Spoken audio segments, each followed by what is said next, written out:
Hi everyone, welcome back to my channel Mom's Manual, a manual for all the mom, all the parents. I hope मेरी last की video आप सबको पसंद आएगी और फटाफट से हम आज की वीडियो पे आते हैं जो है sleeping pattern of 0 to 3 month of a baby. करने से पहले मैं आप सबसे रिक्वेस्ट करूंगी कि आप हमारे चैनल मॉम्स मैनुअल को सब्सक्राइब कर लीजिए ताकि हमारी सारी वीडियोस आप सब तक पहुंच पाएँ। And welcome to my channel Mom's Manual. 3 month या 3 ही महीने की आप सब सोच रहे हो कि मैं बात क्यों कर रही हूँ, बिकॉज कहीं ना कहीं ये जो पैटर्न होता है इन महीनों का वो फॉलोअप जो होता है हर बच्चे का सेम होता है और उसके बाद ही बच्चा नई नई चीज़ें करता है। सो लेट्स टॉक अबाउट कि बच्चे की कितनी आवश्यकता है, कितनी देर उसको दिन में सोना चाहिए। यूजुअली जो नया बच्चा होता है, न्यू बॉर्न बेबी जो होता है, या 2.5-3 महीने तक बच्चा 16 से 18 घंटे सोता है और धीरे धीरे उसकी नींद कम होती है। 9 महीने बच्चा ऑलरेडी वूम में होता है, उसको इतना स्ट्रगल नहीं करना होता चीज़ों के लिए, उसको खाने के लिए, उसको वॉश पॉटी के लिए, सुसु के लिए, उसको इतना स्ट्रगल ऑफ नहीं होता और बाहर आके वो चीज़ों को अडेप्ट कर ही रहा होता है। और कहीं ना कहीं हम लोगों से सुनते भी हैं कि जी दिन में बच्चा हुआ है तो रात को नहीं सोएगा, रात का बच्चा दिन में नहीं सोएगा, वाइस वर्सा। और जी अब आपका बेबी हो गया, नाउ जर्नी स्टार्ट्स, आप लोग नहीं सो पाएंगे, आपकी नींद पूरी नहीं होगी, फलाना ठिकाना। So all these are talks, हम सबको ये बातें कहीं ना कहीं हर किसी के माउथ टू माउथ सुनने को मिलती हैं। But yes, being a parent, I am telling you, ये सिर्फ आप पे डिपेंड करता है कि आप कैसे इस टाइम पीरियड को और कैसे इन सबको शेड्यूल करेंगे अपने अकॉर्डिंगली। नया बच्चा, इतने छोटे बच्चे को आप नहीं समझा सकते कि दिस इज स्लीपिंग टाइम और this time you have to wake. So आपको वो जो पैटर्न है वो उनके हिसाब से ही आपको अडेप्ट करना पड़ेगा। सबसे पहली चीज़, बच्चा जो होता है वो इतने टाइम तक 16-18 घंटे ही सोना चाहिए। आपको इस चीज़ का ध्यान रखना है कि बच्चे की नींद पूरी हो रही है, बच्चा कहीं ना कहीं तंग तो नहीं है, और बच्चे को कैसा इन्वायरमेंट मिल रहा है। सो लेट्स टॉक क्या क्या वो चीज़ें हैं जो आपके बच्चे, अगर आपका बच्चा इतनी देर नहीं सोता, बार बार उठ रहा है, सो लेट्स सी कि वो क्या क्या चीज़ें हो सकती हैं जो बच्चे को डिस्टर्ब कर रही हैं। सबसे बेसिक और सबसे पहली चीज़, भूख। बच्चा जब इतना छोटा है, वो इतना छोटा है, ही कांट और शी कांट से, और उसको खुद नहीं पता चलता कि वो भूखा है या कितनी, उसको कितना फीड लेना है, कब उसको स्टॉप करना है, कब नहीं। यूजुअली जो बच्चे होते हैं वो स्ट्रगल कर रहे होते हैं फीड करते हुए, उनको थक रहे होते हैं, दूध पीते पीते सो जाते हैं। सो सबसे पहली चीज़ आपको भी ध्यान में रखनी है कि एक बच्चे को आपको ये चेक करना है कि बच्चा जो है दूध पीते पीते सो तो नहीं रहा। You have to talk to him, you have to give him giggle, यहाँ पे टिकल कर लीजिए उसको, कान के पीछे या पैर के नीचे आप उसको टिकल करिए। कहीं ना कहीं उसको जागा रखना दूध के टाइम बहुत ज़रूरी है कि बच्चा उस टाइम पर उठा है और प्रॉपर दूध पी रहा है। हमेशा बच्चे को एक ही साइड ऑफ ब्रेस्ट से कभी भी फीड ना कराइए, हमेशा बोथ साइड ब्रेस्ट। 10-15 मिनट्स आपको 12 मिनट्स तक एक साइड ऑफ ब्रेस्ट और 10 मिनट्स या 12 मिनट्स एक साइड ऑफ ब्रेस्ट, ऐसे करके आपको 25 मिनट 30 मिनट का एक टाइम लेना होता है और उसको 2-3 घंटे तक उसको सोने दीजिए। उसके बाद उसको दूध दीजिए, ऑन डिमांड दूध दीजिए। या जब आपको फील हो रहा है कि बहुत ही ज़्यादा देर हो गई, 3-3.5 घंटे से ऊपर हो गया और बच्चे ने अभी तक दूध की डिमांड नहीं करी है, तो आप उसको उठा सकते हैं एंड उसको दूध दे सकते हैं। 2 घंटे का एक फॉर्मेट मत बनाइए कि 2 ही घंटे के बाद जी बच्चे को जगाना है और उसको फीड देना है। एंड आपको बहुत ये भी चीज़ ध्यान रखनी है कि जब बच्चा फीड कर रहा है, स्टिल आपको फील होता है कि फीड करने प्रॉपर मैंने इतनी देर बाद फीड दी और उसके बाद भी बच्चा भूखा है और वो रो रहा है या वो सो नहीं पा रहा, now you have to check on yourself कि क्या आपको आपकी फीड प्रॉपर आ रही है, आपका खाना पीना प्रॉपर है। अगर आपका खाना पीना प्रॉपर है, your feed will be very nice, very smooth और अच्छी क्वांटिटी में आएगी।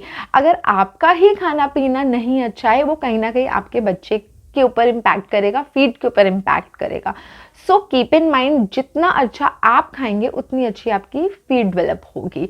सो इस फॉर्मेट को आप ज़रूर रखिए, आप चेक करिए कहीं आपकी ही फीड तो कम नहीं हो रही और बच्चा शायद इस वजह से भूखा रह रहा है। सेकंड चीज़ जो बहुत ही मेजर और बहुत ही लोगों के अंदर मैंने देखी है और फील भी करी है, बहुत सुना है, गैस्ट्रिक प्रॉब्लम। बच्चे को गैस हो रही है और गैस की वजह से बच्चा इरिटेट रहता है, बच्चा बहुत तंग रहता है।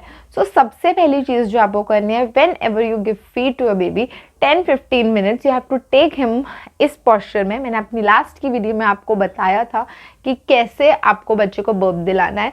सो बच्चे को टैप करना है, बच्चे को बर्प दिलाना है। आप बर्प के लिए इतना स्ट्रगल ना करें कि आप भी थक जाए। अगर इन केस बच्चा नहीं बर्प लेता, let him her settle down और थोड़ी देर उसको अपवर्ड पोजीशन, ऊपर की पोजीशन में रखिएगा, दूध सेटल हो जाएगा। स्टिल अगर आपको इन चीज़ों से नहीं आराम मिलता है, बच्चा गैस की वजह से परेशान है, तो आप उसको आगे की मैं नेक्स्ट वीडियो में ज़रूर आपसे शेयर करूँगी क्या हम लगाएं और बच्चे का गैस रिलीफ हो। सो गैस रिलीफ के लिए हींग होती है, बच्चे को गरम हींग का एक पेस्ट बनाकर आप बच्चे की नाभि के आगे लगा सकते हैं। वो कैसे प्रिपेयर करना है, I will be sharing it. और बच्चे को आपका खाना पीना, कहीं आपने कुछ गलत तो नहीं खा लिया, कुछ हैवी तो नहीं खा लिया जिसकी वजह से बच्चा परेशान है। इसलिए कहा जाता है 40-45 डेज आपको बहुत लाइट फूड सब कुछ खाना है, चाहे आप जो कुछ भी खा रहे हैं, बट उतना हैवी क्वांटिटी अमाउंट में नहीं खाना कि वो बच्चे के ऊपर इम्पैक्ट करे और फीड की वजह से वो परेशान रहे। सो सेकंड चेक जो आपको करना है दैट इज कि बच्चा गैस की वजह से परेशान तो नहीं है। थर्ड थिंग जो हमें ध्यान रखनी है दैट इज बच्चे का डाइपर। अब शुरू में लोग बोलते हैं कि जी बच्चे को नैपी में, कॉटन नैपी में रखिए, बच्चे को इतने दिन तक डाइपर नहीं पहनाना। बहुत केसेस में मैंने सुना है कि लोग जो होते हैं डाइपर्स को अवॉइड करते हैं, बट अगर कि इस और उसका रीज़न ये होता है कि बच्चे को रैश हो जाएगा, बच्चा हमेशा बंद रहेगा, एक ही सूसू में रहेगा। सो मैंने हमेशा नायशा की जब मैं नायशा को डाइपर में रखती थी, I always keep in mind कि 2-2.5 घंटे के अंदर मुझे उस डाइपर को चेंज करना है। डाइपर चेंज करने के बाद उसको प्रॉपरली वाइप से क्लीन करना है, उसका पूरा प्राइवेट पार्ट को, देन उस पर क्रीम लगानी है, देन उसको दोबारा डाइपर पहनाना है। और हमेशा चेक रखना कि इतनी देर हो गई, बच्चे का डाइपर फुल तो नहीं हो गया, बच्चे ने पॉटी तो नहीं कर दी है। कहीं उस इनकम्फर्ट की वजह से आपका बच्चा परेशान है, वो बोल नहीं पा रहा, वो नहीं इस टाइम पे इंडिकेट कर पाता कि उसने पॉटी कर दी है, वो अपने सूसू से भी परेशान हो रहा है। कुछ बच्चों के केसेस में आई हैव सीन कि वो एक बार ही पी करने के बाद परेशान हो जाते हैं एंड उनको समझ में नहीं आता and they want diaper to be change. और आप यहीं एक कंपैरिजन देख लीजिए, अगर आप बच्चे को नैपी में रख रहे हैं, कॉटन नैपी के अंदर, सो बच्चा बार बार सूसू कर रहा है, बच्चे का अगर आप कभी भी बच्चे को बिना डाइपर के रखेंगे, आप देखेंगे 15 से 20 मिनट के बाद सूसू कर रहा है और उसका पेट भी उस टाइम खाली हो रहा है। उस टाइम को आप नोट करके क्लैश करिए कि बच्चा कितना अनकम्फर्ट फील करता होगा, गीला रहता होगा। सो आपको अगर आप बच्चे को डाइपर पहना रहे हैं तो प्लीज़ कीप चेक कि आप डाइपर पे एक चेक रखें कि उतनी देर में आपको डाइपर को चेंज करना है और रैश फ्री रखना है बच्चे को। रैश फ्री रखने के लिए मैंने अपनी अर्लियर वीडियो के अंदर बताया है कि क्या करना है, कौन सी क्रीम लगानी है, अगर उससे भी आराम नहीं आता तो क्या करना है। इन केस ये सारी चीज़ें करने के बाद भी यू फील कि नहीं कुछ हो रहा, एक और बेसिक चीज़ जो हमें ध्यान में रखनी है वो है हमारे आसपास का एनवायरनमेंट। हमें आसपास का माहौल, एनवायरनमेंट से बेसिकली मैं आपको ये बताना चाहती हूँ कि बच्चे का रूम का टेम्परेचर क्या है, क्या वो आपने इस क्राइटेरिया से रूम को गर्म तो नहीं रखा, बच्चे को ठंड लग रही होगी, अभी वूम से बाहर आए।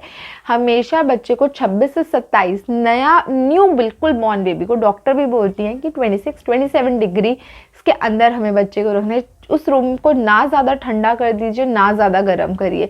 अगर फ़ैन से अच्छा है, फ़ैन की डायरेक्ट हवा से, कि आप रूम को एसी चला दीजिए, रूम को हमेशा एक टेम्परेचर में रखिए। अगर आप फ़ैन में ही रख रहे हैं, फ़ैन को भी डायरेक्ट बच्चे को हमेशा पंखे के नीचे ना रखें।